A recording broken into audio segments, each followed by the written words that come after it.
ನಂದನ್ ಪ್ರತಿದಿನ ಬೆಳಿಗ್ಗೆ ಜಿಮ್ಮಿಗೆ ಹೋಗುತ್ತಿದ್ದು ತನ್ನ ಆರೋಗ್ಯವನ್ನು ಕಾಪಾಡಲು ಸದಾ ಪ್ರಯತ್ನಿಸುತ್ತಿದ್ದ. ಆ ಜಿಮ್ಮಿನಲ್ಲಿಯೇ ನೇಹಾ ಕೂಡ ಬರುತ್ತಿದ್ದಳು. ಆಕೆಯ ಸಡ್ಡು ತಲೆಯ ಹರಿ ಚೆಲ್ಲುತ್ತಿದ್ದ ಕೇಶ ಮತ್ತು ನಿರಂತರ ಚೈತನ್ಯ ನಂದನ್ ಮನಸೂರೆಗೊಂಡಿತ್ತು. ಪ್ರತಿ ಬೆಳಗ್ಗೆ ಅವರು ದೀರ್ಘಕಾಲದಂತೆ ಮೌನವಾಗಿ ಒಂದೇ ವಾತಾವರಣದಲ್ಲಿದ್ದರು. ಒಂದು ದಿನ ನೇಹಾ ಟ್ರೆಡ್ಮಿಲ್ ಮೇಲೆ ಓಡುತ್ತಾ ಬಿದ್ದಳು. ನಂದನ್ ತಕ್ಷಣವೇ ಓಡಿಬಂದು ಆಕೆಗೆ ಸಹಾಯ ಮಾಡಿದ್ದ. ನೀವು ಚೆನ್ನಾಗಿದ್ದೀರಾ ಎಂದು ಚಿಂತೆಗೊಂಡು ಕೇಳಿದ. ಆ ಕ್ಷಣದಿಂದಲೇ ಅವರ ನಡುವಿನ ದೂರ ಕಮ್ಮಿಯಾಯಿತು. ದೀರ್ಘವಾಗಿ ನಡೆದ ಸಂಭಾಷಣೆಗಳು ಸ್ನೇಹವಾಗಿ ಮಾರ್ಪಡಿದವು. ನಂದನ್ ಮತ್ತು ನೇಹಾ ಜಿಮ್ಮಿನ ಹೊರಗಡೆಯೂ ಭೇಟಿಯಾಗಲು ಶುರುಮಾಡಿದರು. ಅವರಿಬ್ಬರ ಉತ್ಸಾಹ, ಒತ್ತಡ ಮತ್ತು ಜೀವನದ ಕನಸುಗಳ ಕುರಿತು ಮಾತನಾಡುತ್ತಾ ಆ ಸಂಬಂಧ ಮತ್ತಷ್ಟು ಬಲವಾಗಿತು.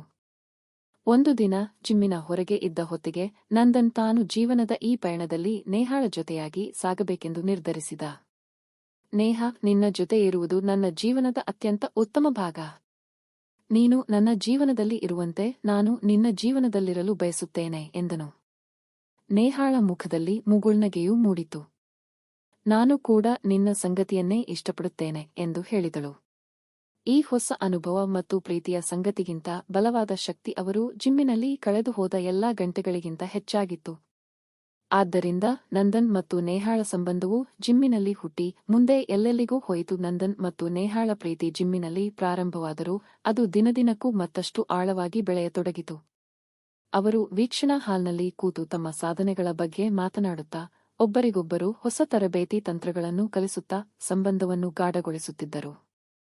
ಒಂದು ದಿನ ಜಿಮ್ಮಿನಲ್ಲಿ ಹೊಸ ಚಲನೆಯಾದ ಪೇರ್ ವರ್ಕೌಟ್ ಹಲವು ವ್ಯಾಯಾಮಗಳನ್ನು ಜೊತೆಯಾಗಿ ಮಾಡುವ ಅಭ್ಯಾಸ ಕಾರ್ಯಕ್ರಮ ಘೋಷಿಸಲಾಯಿತು.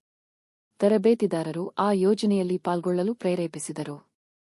ನೇಹಾ ಮತ್ತು ನಂದನ್ ತಮ್ಮನ್ನು ಪೇರಾಗಿ ನೋಂದಾಯಿಸಿಕೊಂಡರು. ಈಗ ಅವರು ಪರಸ್ಪರ ಪ್ರೇರೇಪಕರಾಗಿ ವ್ಯಾಯಾಮ ಮಾಡುವ ಜೋಡಿಯಾಗಿ ಗುರುತಿಸಲ್ಪಟ್ಟರು. ಪ್ರಾರಂಭದಲ್ಲಿ ಕೇವಲ ಜಿಮ್ಮಿನೊಂದಿಗೆ ಸೀಮಿತವಾಗಿದ್ದ ಈ ಸಂಬಂಧ ಜೀವನದ ಅನೇಕ ಅಂಶಗಳನ್ನು ಅಳವಡಿಸಿಕೊಂಡಿತು. ಅವರು ಒಟ್ಟಿಗೆ ಜಾಗಿಂಗ್ ಮಾಡಲು ಹೊರಡಲು ಪ್ರಾರಂಭಿಸಿದರು, ಆರೋಗ್ಯಕರ ಆಹಾರವನ್ನು ಟ್ರೈ ಮಾಡಲಾರಂಭಿಸಿದರು ಹಾಗೂ ಒಂದೊಬ್ಬರ ಕುಟುಂಬದ ಸದಸ್ಯರೊಂದಿಗೆ ಪರಿಚಯಿಸಲು ಆರಂಭಿಸಿದರು. ಒಂದು ಸಂಜೆ ಮಳೆ ಸುರಿಯುತ್ತಿದ್ದಾಗ ಅವರು ಜಿಮ್ಮಿನಿಂದ ವಾಪಸ್ಸಾಗುತ್ತಿದ್ದರು. ನಂದನ್ ಹಠಾತ್ ನಿಂತು ನೇಹಾಳ ಕೈ ಹಿಡಿದ. ನೇಹಾ, ನಮ್ಮ ಸಂಬಂಧ ಕೇವಲ ಜಿಮ್ಮಿನ ವೃತ್ತದಲ್ಲಿ ಉಳಿಯದೆ ಜೀವನದ ಎಲ್ಲಾ ಹಂತಗಳಲ್ಲಿ ಮುಂದುವರಿಯಲಿ ಎಂದು ನಾನು ಬಯಸುತ್ತೇನೆ.